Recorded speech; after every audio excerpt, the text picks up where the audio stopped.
Greetings and welcome to another edition of the Red Pill Diaries. I'm your host Rashid, and as you can see, I'm streaming in my car. I'm waiting for my daughter to get off work, and I decided to come and sit a little early so that I can, because it's storming over on this side of town, and so I just wanted to talk to everybody and let's break down a little bit of the latest news and stuff like that. And also, I was on my way to try this new shaving stuff because I have sensitive skin, so there are times where I can't shave for weeks, and somebody put me up on something that may help me. So I'm on the way to pick it up to see if it'll help. I've tried everything, and nothing seems to help.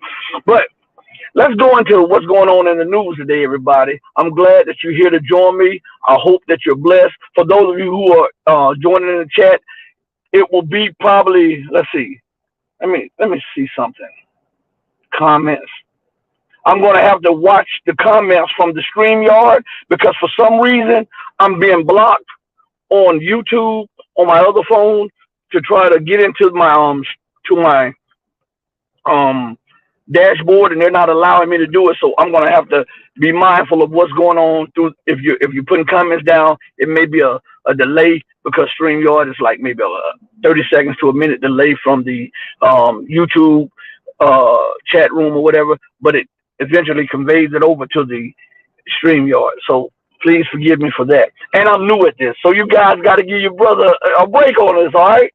So as we're talking about what's going on in the news today, and we're talking about the things that are happening geopolitically and economically and politically. I want you to understand something. In the midst of this meeting that is taking place in Europe about security, because I want you to remember that word, security. As a matter of fact, since I'm talking to you, let's go to, hold on one second. Let's see. Meaning of security. All right. Now, according to the dictionary, the word security means, first of all, it says it's a noun, and it means the state of being free from danger or threat. The system is designed to provide maximum security against toxic spills. It's giving you a little sentence what the word is used in. It says a similar word is certainty or safe future. A thing deposited or pledged as a guarantee of the fulfillment of an undertaking or the repayment of a loan to be forfeited in case of default. Similar, guarantee, collateral, surety. So that's what we're looking at when you hear Joe Biden and you hear NATO Secretary Stoltenberg and when you hear all of the European leaders talk about security. One must understand the definition of security to really understand what they're talking about, because they can use that word, if you don't understand it, as a distraction, because everybody looks for security. Everybody wants security. Everybody is trying to maintain security, right? Everybody wants security of life, security of family, security of jobs, just to be stable, right? But not everybody is afforded that under the definition of security. So before we get into the security offered at the NATO summit, one must ask, is the world experiencing security? And the answer is no. Now, if we see and we know and we're living in a world that is destabilized and there is little to no security at all, one must go to the root of it and say, well, what lies at the root cause of the instability of the global scene of the world? Well, if we are honest, and if we do an honest appraisal and look inward, we can say, okay, is Latin America occupying European nations? Are Latin American nations making war against NATO nations? No.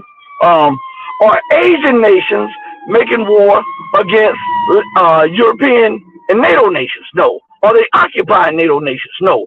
Are Middle Eastern nations occupying European nations and waging war against European nations? No. And then we turn to Africa. Are there any African military bases in Europe? Is Africa occupying Europe? Is Africa threatening to destabilize and wage war against Europe? No. We've gotten that, okay? Now, let us reflect and look in the mirror and ask the question, are there European bases and destabilization programs in Latin America? Sure there are. Are they in the Middle East? You know they are. What about in Asia? Of course there are.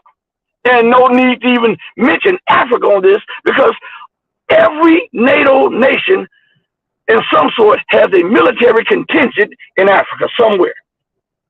So if the world is destabilized, excuse me, and these nations are meeting in Europe for security, how can they think that they can be afforded security while making everybody else around the globe insecure? They say they need a new European security architecture.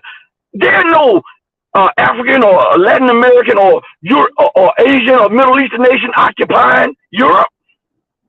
But the case cannot, that same statement cannot be said in truth when we refer to European nations.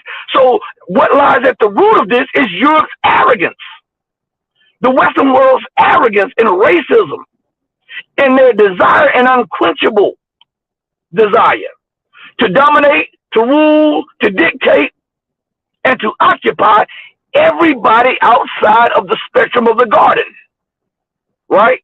So we're talking on security now. This is something that must be addressed. Everybody likes to dance around this because they don't want to alienate a certain section of their subscribership because they get paid for that.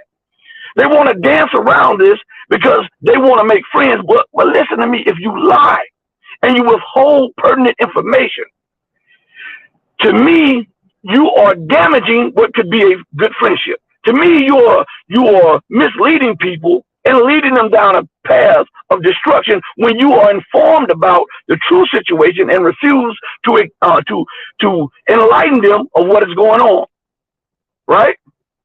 So true friends, out of love, tell the truth, right? If you love your family member, if they're doing wrong, what do? You confront them. You don't ignore it and act like it doesn't happen because the situation metastasizes and gets progressively worse. You must confront the problem head on and tell them where they're going wrong at and how you see them in a degenerative, demoralizing, and declining state. And only then, when you give them tough love, right, will some of them pull themselves from the brink of destruction. Well, I don't think NATO will do that. But regardless of that, we still have to be honest in our appraisal and our assessment of the situation, because nobody else is talking about these issues. They'll talk about Ukraine. They'll talk about America's stepping over Russia's red lines. They'll talk about Europe doing this, but they don't talk about why the world is in such a state. These people are megalomaniacs. They are hell-bent on ruling the world at all costs. And as I said in a previous show, there is no way that you can truthfully and honestly say that these people are not willing to kill everybody. One nuclear bomb, okay. 10 nuclear bombs, whoa, these people are serious. 100 nuclear bombs, my God, what are they plotting to do? 1,000 nuclear bombs, what the hell is on these people's mind? 5,000 nuclear bombs, that is preparation for the destruction of the world if you can't rule. That is why they hold these nuclear weapons. It is not for national security. It is securing that nation's position globally. And if you buck up against them, they have that insurance policy, and they'll go, like what you see with American NATO, they continue to overstep the bounds, international norms, diplomatic norms, military norms, because they're banking on the fact that maybe Russia will play this game of being irrational. Nobody, we don't want it, they don't want it, but we're prepared to take the world to nuclear war. So with that in mind, how in the hell can the European nations talk about a new European security architecture while destabilizing the rest of the world? Huh? I'm asking. So only Europe is allowed to prosper and have security? Nobody talks about this stuff. Nobody. But be addressed, along with the constant overstepping of boundaries by America and NATO. Because if you don't delve into why they're doing this, you'll never understand where the world is headed. Okay? So, again, we're talking about, as a matter of fact, let me go to this real quick. Security. For those of you who are joining us, and again, thank you for giving me your time today. And as you see, I'm sitting out in my car waiting for my daughter. And I thought I'd chop it up with you guys because I haven't talked to you guys face to face in a minute.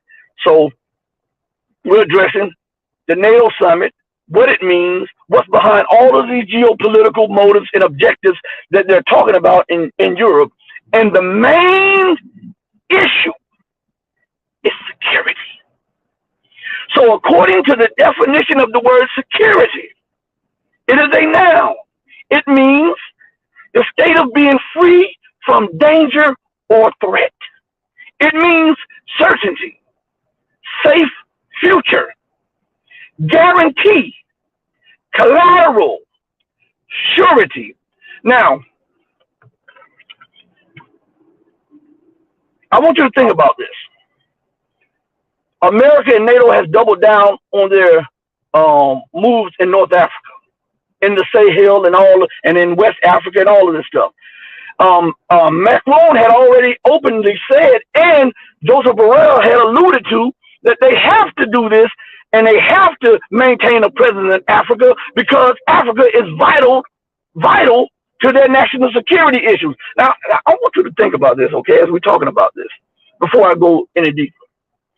How in the hell can your presence in Africa be vital for your national security issues, but you disregard the vital security issues of the nations in Africa that you occupy illegally and refuse to leave? Huh? I'm asking you these things because nobody else will talk to you in love. Nobody will tell you these things in love. Nobody will address these issues in love. All right? So I'm telling you these things. Canada has bases in Africa. Germany has bases in Africa.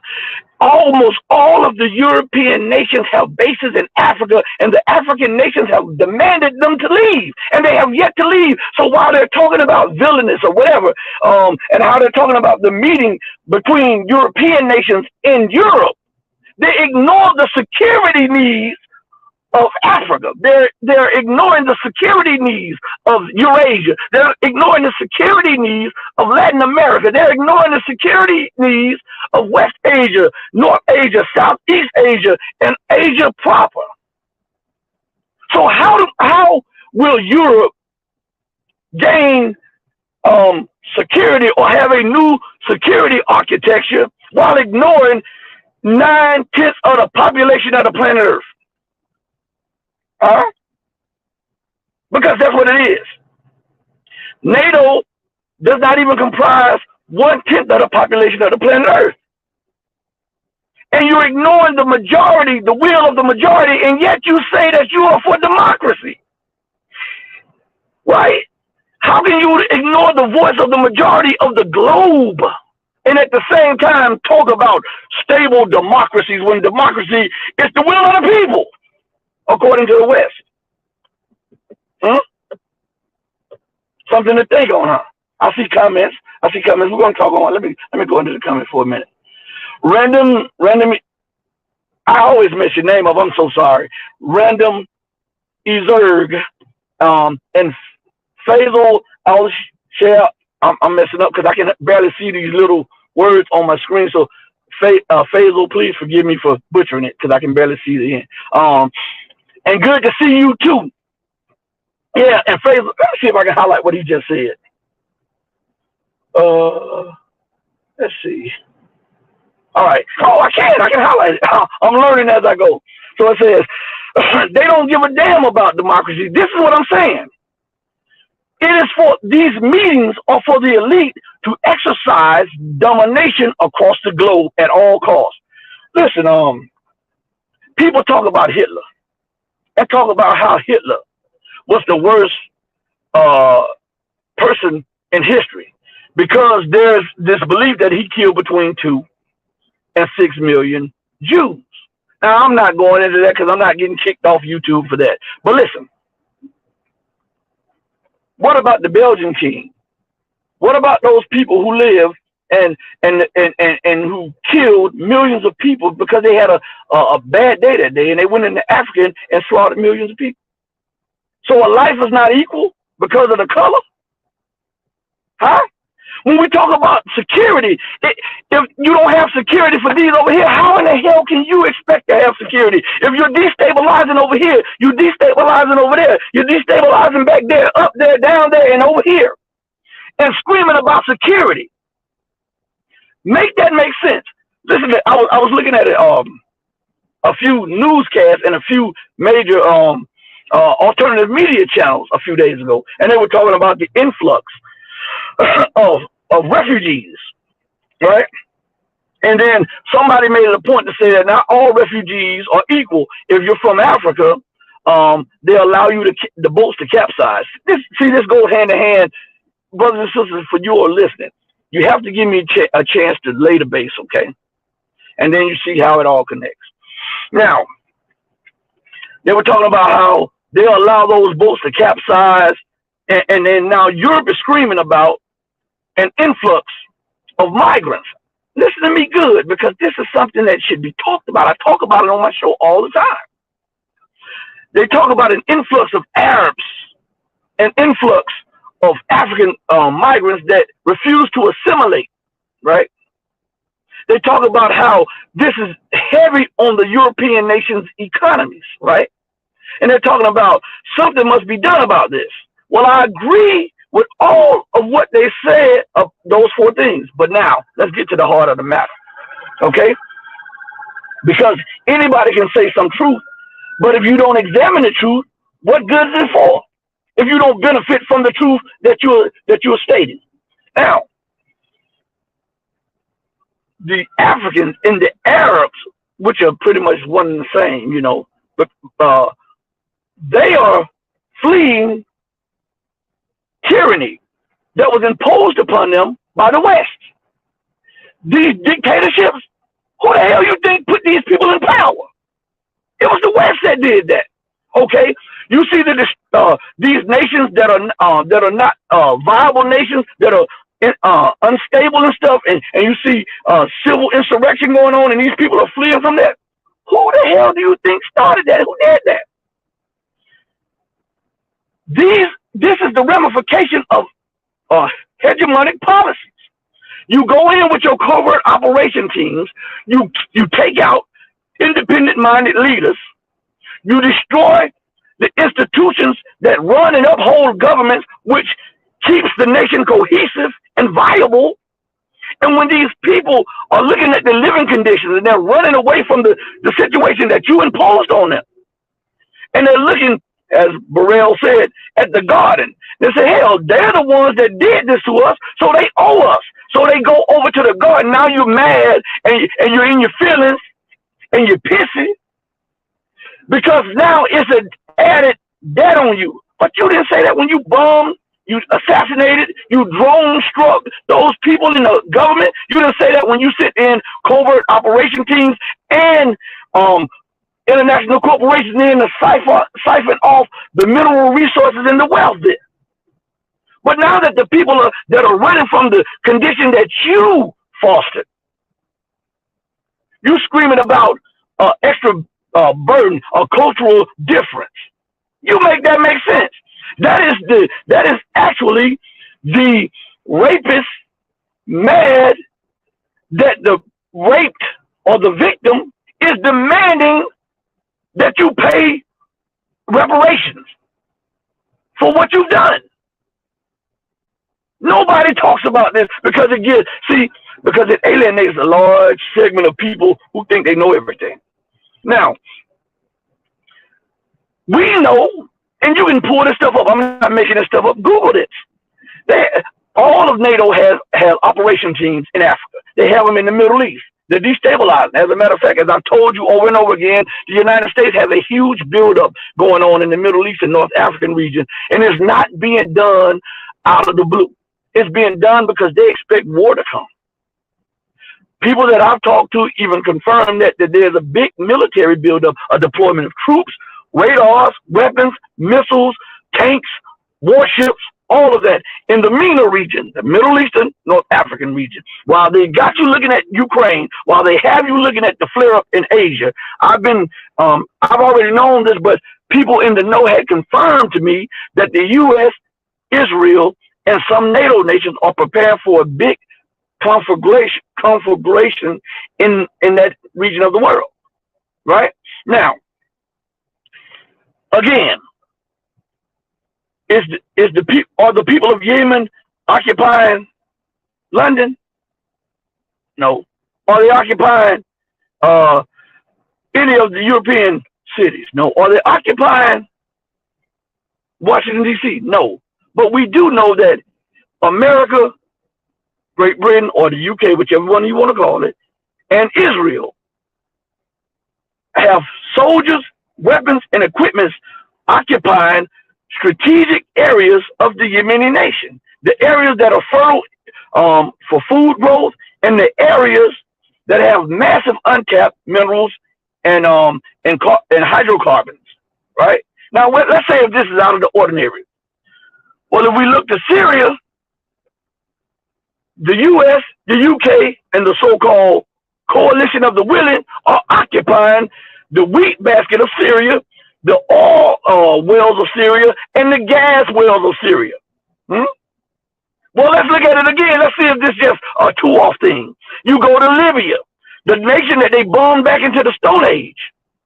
Western corporations are siphoning off oil and gas for pennies on the dollar. They destabilized, divided, and bombed the hell out of Libya, and they're screaming about an influx of refugees coming to Europe.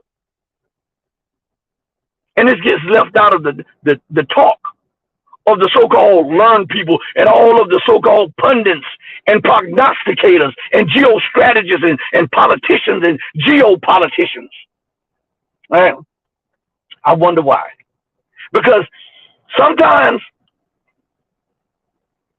when you've done ugly things, you don't want to look at yourself in the mirror. And this is one of the examples of them not wanting to look at themselves in the mirror. They want to point at everybody else. They have turned the camera because, remember, they own the bully pulpit. They have the most influential propaganda organs on the planet. And at the drop of a hat, when they give the propaganda organs the go-ahead, they flip the switch, and guess what happens? The victim becomes the aggressor, and the aggressor becomes the victim. Ukraine is the victim. Well, Ukraine may be a victim, but they are a willing participant in NATO's plans to not only put pressure on Russia, but to eventually wage war on Russia, balkanize Russia, and seize the assets and the mineral riches of Russia. But Russia was forced into this, right? And Russia is the aggressor. There's no justification for Russia doing this. Well, what is the justification for America 10,000 miles away investing $5 billion, according to Victoria Nuland, in the overthrow of the democratically elected government of Viktor Yanukovych of Ukraine, and then hiring NATO'S to burn people in buildings in Odessa, right? And then have mercenaries killing people who are protesting and having the people live in fear, so that NATO can then seize Crimea so that they can reduce Russia to a has-been power. Huh? What's democratic about that? What's just about that? Now think about this. $5 billion could have eradicated homelessness in America. Isn't that something? $5 billion could have helped so many people who are struggling with heating, with medicine, with health care, with paying their rent or their mortgage here in America. But Victoria Nuland, Joe Biden, and the rest of these clowns thought it best to invest money that the U.S. does not have in the state destabilization and the overthrow of the quote-unquote democratically elected government of Viktor Yanukovych in Ukraine. Let's say that again all together. The democratically elected government of Viktor Yanukovych in Ukraine. And now the peep of this is on NBC, ABC, CBS, CNN, Fox News, and is rarely talked about in learned circles. Why? Because it shows a different light to American so-called benevolence. Okay. Now let's see. There's something else up here. Let's see. Okay. Let me highlight this too. Faisal, he says, this right. The United States has instigated the war that's going on in my country right now, Sudan, in which thousands have been. Man, what you talking about? I'm glad you brought that up. I'm glad you brought that up. In Sudan. First of all, let's go back to let's go down a memory trip, okay? Let's go before this this instigation of a civil insurrection and war going on in the Sudan. Now, decades beforehand, when they did a survey on Darfur, the Western world did a survey on Darfur, and they found that there were huge amounts of resources there. That's why they did this campaign, Free Darfur, Free Darfur. The West wanted to get their hands on that area right there of Sudan so that they can control the mineral resources and the hydrocarbons and also have a foothold in that area of the world so that they can continue to keep Russia out, China down, and America and NATO in. That's what they wanted to do. Now, let's fast forward and look forward after that. When that wasn't working according to plan, they went into another spin and they caused tribal divisions or ethnic tensions, right? And then they moved to balkanize Sudan, to Sudan and South Sudan. This is what they did. Now, what's significant about that? The MSN has almost wiped clean this information here. But this is the truth, and if you do your research and your due diligence, you will find this. The U.S.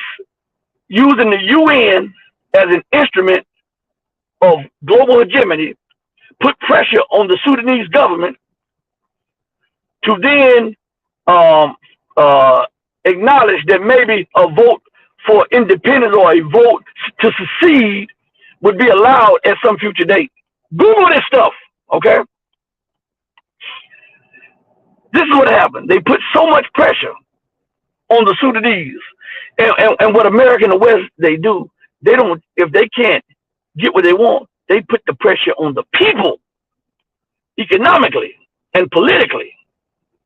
They put pressure on them to keep them under wraps so that they can break the power of the government and call it a natural uprising when the people get so fed up with living in certain kind of conditions. This is what the U.S. does. So check this out. So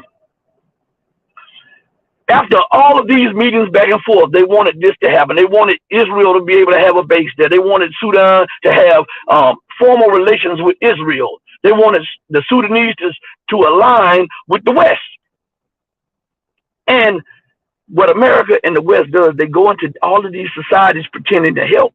They go into all of these countries pretending to want to strengthen civilian government structures and all that. What they're doing, they're searching for the disgruntled and the dissatisfied so that they can groom them and fund them, right? So that they can use them as Trojan horses and activate these people whenever they need them at a later date. And what happened was, and this came out by mistake, that as the U.S. and the Western world was putting on a lot of as they were putting on a lot of hold on one second, everybody. Hold on one second. This is my daughter. Hold on give me 1 second. I'll be with you.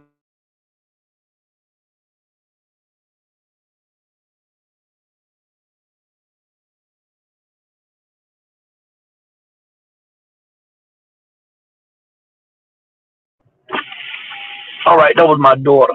Anyway, but look, this is what happened. So man, I'm telling you, these people are so wicked. It's unreal. These people are wicked as hell. So they put pressure on the Sudanese to have a vote on secession, right? Do you know that at least 2 to 4 years before there was even an agreement by the recognized government of Sudan to allow for a future vote on the secession of Sudan, South Sudan. Do you know that Germany had already printed the money, the currency that would be used in South Sudan once they seceded from the Sudanese nation? Did you know that? The Germans had already printed the money. So that means the plan was already in place. Right? They wouldn't have printed the money if they thought that if they didn't have a plan. If they didn't think everything was going according to plan. Let's see what Faisal says. He says, why did you think Obama split our nation? Bam! See, I'm on point. Listen to what he says. Why did you think Obama split our nation into the South? This where the oil is, and North, moreover, they imposed sanctions on us for over 27 years, and that resulted in millions of deaths. See, I'm not making this stuff up. I'm not making this up. I'm telling you what took place. So again, we go back to that thing, that little word, security.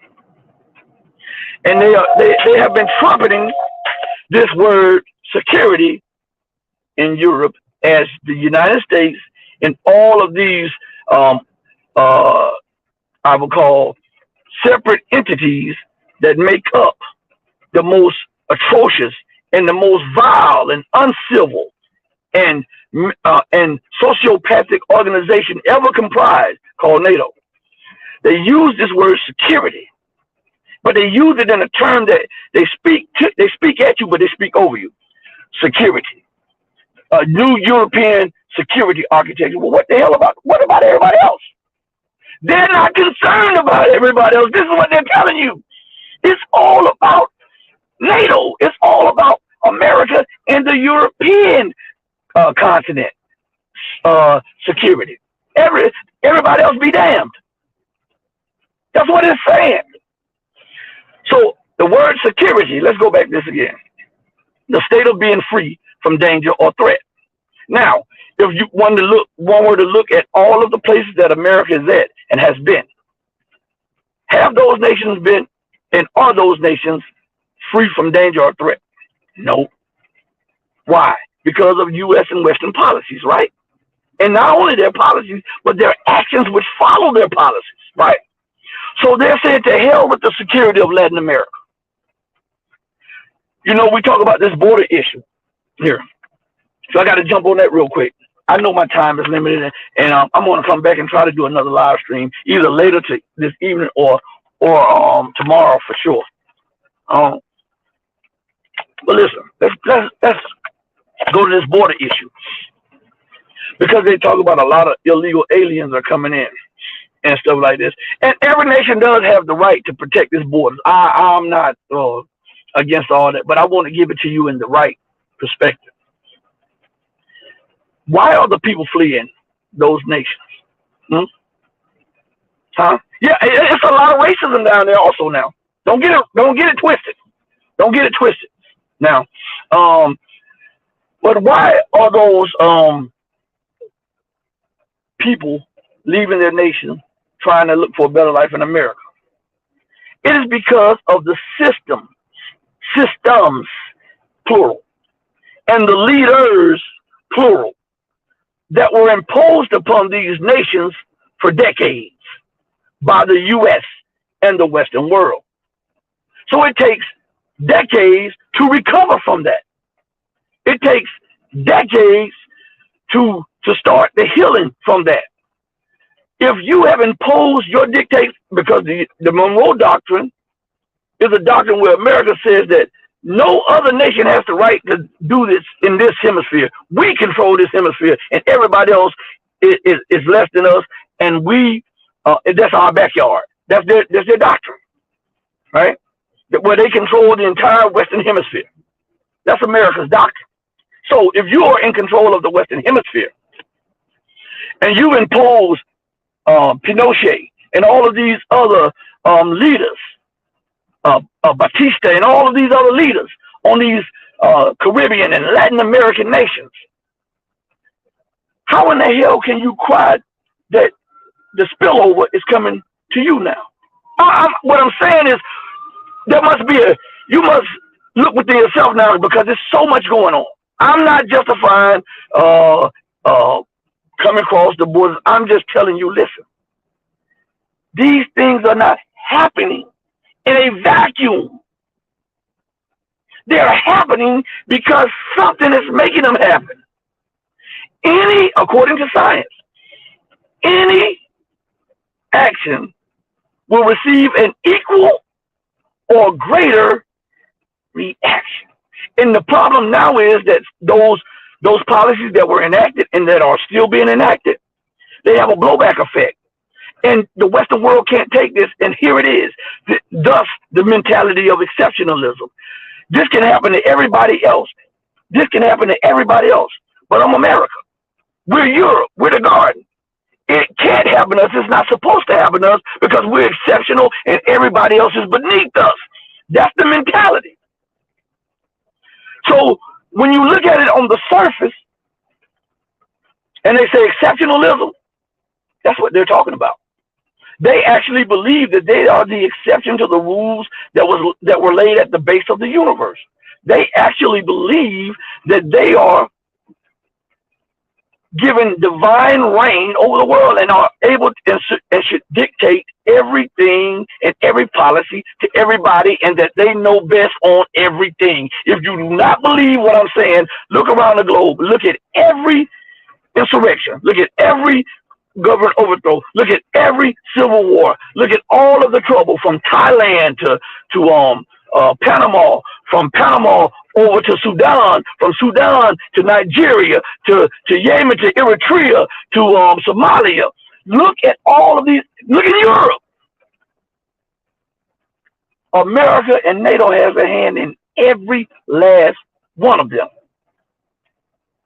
Every last one of them.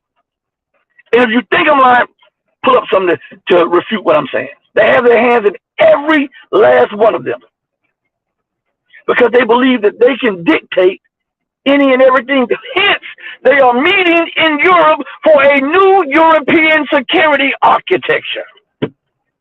Not global architecture, not global security architecture, not admitting that the way you ruled, the way that you impose your laws and your dictates on us have led the world towards war and destabilization. That's not an admission. They're not admitting that.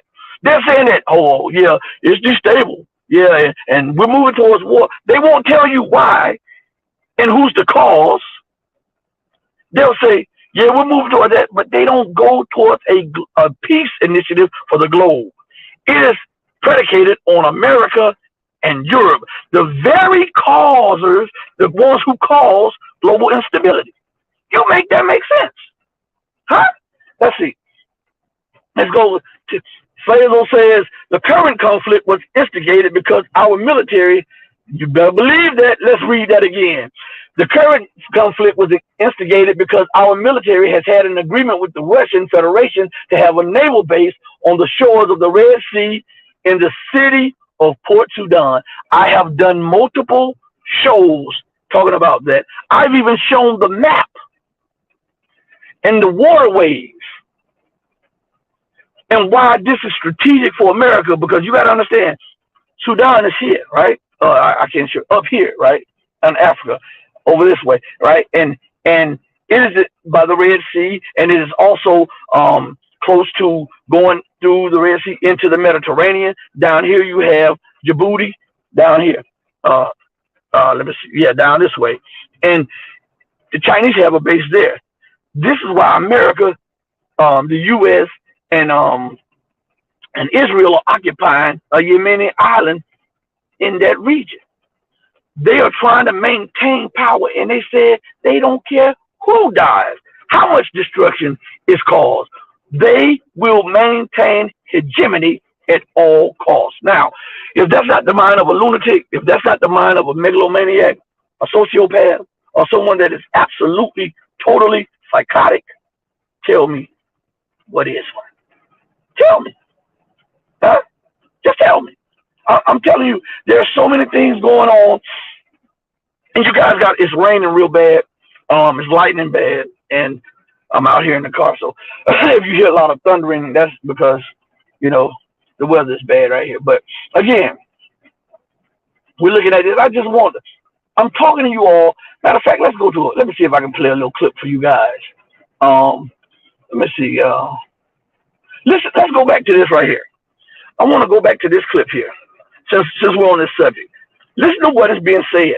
Okay, listen to what is being said. It's only a minute, but I want you to listen to this, and then we're going to go to another clip because I want you to see what the lunacy of American and Western policies.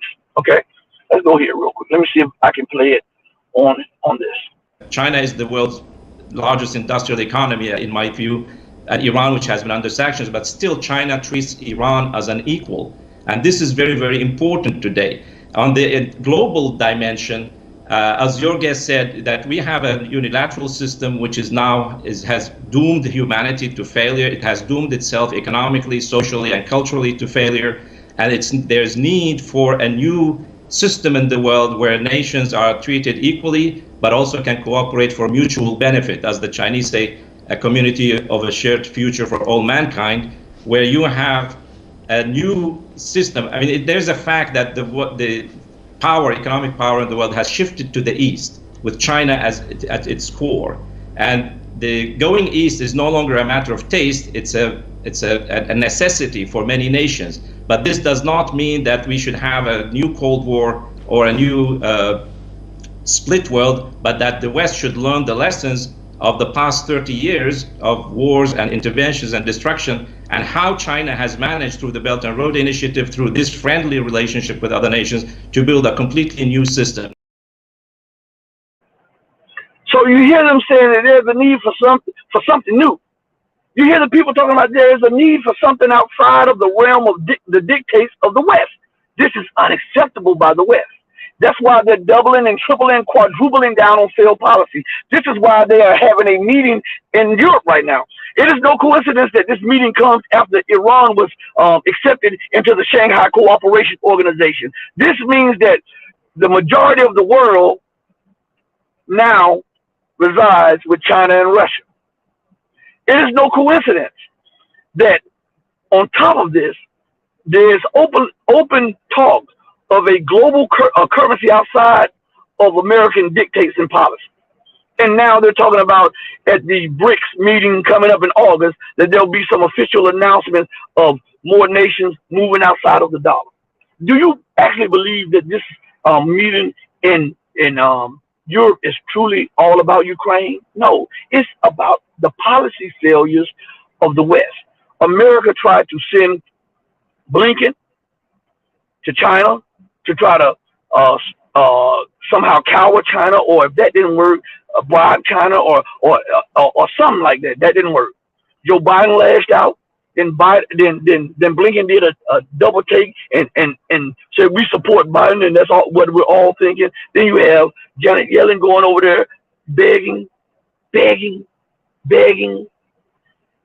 That didn't do anything for America. And then she thought by offering India all of these technological gadgets that could, quote unquote, leapfrog India's technology in her military sphere to try to catch up with China, that this in itself would be something that would offset China and offset China's rise. All of these things are death by 1,000 cuts, because India is playing both sides towards the middle to benefit from both sides. But she knows that her future lies, if she has a future, it lies with the East. It lies with the global South. Right? The same with Erdogan. You see him, what he's doing? Nobody really knows what's going on with this man at this moment. Before I can really talk on that, I'm gonna have to sit back and I'm gonna have to watch the next couple moves over the next week or so, and then I can analyze and tell you exactly what is what. But right now, a lot of people are doing they're prognosticating and they're giving you their opinion without what's more likely for them. But I like to really watch, like in chess. You don't look at just the move that is being made. You look at the position of all of the pieces on the chessboard, and you look at how they're being set up for moves later down the road. Okay, and so that's what we should be doing. Now let me go to something. I want you to listen to this part right here. Okay. America is showing itself to be the hypocrite of all hypocrites here. America is the country that is telling the world that it supports free trade and competition and free enterprise, and yet it is the single biggest block to free competition and free enterprise that exists on the earth. America has all of these countries under sanctions because it wants to use economics to dictate politics to other countries. It also wants to dictate culture and ethnic relations between nations which have been friends among themselves and lived and coexisted in peace for generations and centuries and even millennia until America came and set them at each other's throats. America has inherited the English curse of divide and conquer in the interests of their empire. And the world is now smartening up to this. We cannot be allowed to be forced to fight among ourselves. I was here in Serbia during the crippling sanctions that America used to try and crush Serbia. They had no effect. The people banded together. I was in Japan when America was sanctioning Japan, and I was advising the Prime Minister's office. They did not cow Japan. Japan continued to produce. I have been in Canada when American interests imposed sanctions on our wood industry. America is the global bully. And as the nations of the world wake up to this fact, the bully, when it's outnumbered by all countries in the earth, will fail and fall. And this is how empires fall. This is the fall of America. They, by sanctioning the world, are sanctioning themselves. This is the fall of America. They recognize it. I recognize it. You recognize it. It's just the average Joe is taking time to recognize that we're in the fall. Why do you think that America has become unhinged? Why do you think that she continues to overstep the norms? Why do you think that she keeps pushing? Some of this I blame on Russia. Some of it. Because if Russia would have sucked her in her nose economically, politically, and even, quote unquote, militarily, some of this could have been brushed back. But that's the only language that a bully knows. If you bully me, I bully you back, and you realize that you're in a tussle, that'll give you pause and second thought of getting in a tussle with me, right? Now, sanctions, he said. This is the instrument that the United States uses to cower people. Remember when we were just talking about security? Now let's look at what is opposite of that security. Sanctions cause destabilization. Sanctions, a threatened penalty for disobeying a rule or law. Stop right there. That definition right there is what we need. A what? A threatened penalty for disobeying a rule or law. Now, America and the West are so arrogant. I told you that if I can't rule, I'm killing everybody. That's their mind state. So you can't say that that is not, because why the hell would you be deploying nuclear submarines to the Korean Peninsula? Why would you start deploying nuclear submarines to Australia? Why would you deploy bombers that are capable of striking Russia with nuclear weapons to the Nordic nations or to other European nations, unless you think that there's a high probability of nuclear confrontation? Now, if this is the case, is Russia deploying them to Mexico and Canada and Cuba? Because to be honest with you, if I was Russia, I know it's not needed today, but as a shore force, I would deploy mine to Cuba. I would deploy mine to Venezuela, to Panama. If you can do it, I'm gonna do every step you take. I'm gonna take two. If you are not concerned about the national security of my nation and my people, why should I care about yours? And if you buck up against me, then we're going head to head. You're not going to ignore the security of my family because you got these crazy designs in your head that you got to dominate and you got to rule and you got to be the dominant power, the dominant economic power, the dominant trade power, the dominant financial power. You got this stuff stuck in your head because you are a lunatic. All right? And there are ways to deal with lunatics. Now, back to this definition. A threatened penalty for disobeying a law or a rule, right? A threatened penalty. I told you they believe that they are the gods of the world. If I got a grievance against Sudan, I'm going to sanction Sudan. That's not enough now. And if you continue to trade with Sudan, even though you might have brotherly and love for Sudan, and you might have historical ties to Sudan, right? and you may be in the region. Now you can't pick your nation up out from being on the border with Sudan and put it in Europe. So you have to do trade with Sudan, but then the European Union and the United States say, well, if you do that, we'll sanction you too. So now you got to beef with Sudan, and you want to bring me in. I'm a friend of Sudan, or I'm a friend of Algeria, or I'm a friend of Egypt, or I'm a friend of Libya. Now, because you got beef with it, you want to bring me in your beef on your side, even though it's detrimental to my national security and my way of doing things. Right? That's crazy, right? Now I tell you what, these people are crazy as hell. Now listen, my daughter is on her way out. My daughter is on her way out, her and her co-worker. They're on their way out.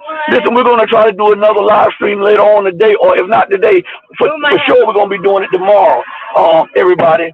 I want to thank each and every one of you for joining me. Hey, listen, become a channel member, hit the like and subscribe. Your comments will disappear because I don't know what's going on with YouTube at this moment.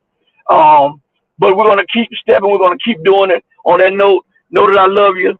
But always remember that the true and living God will always love you best. Until we next speak again, stay strong, stay true, but above all things, stay righteous. Hey, mama, your baby boy loves you more than life. Deuces, everybody. Thank you.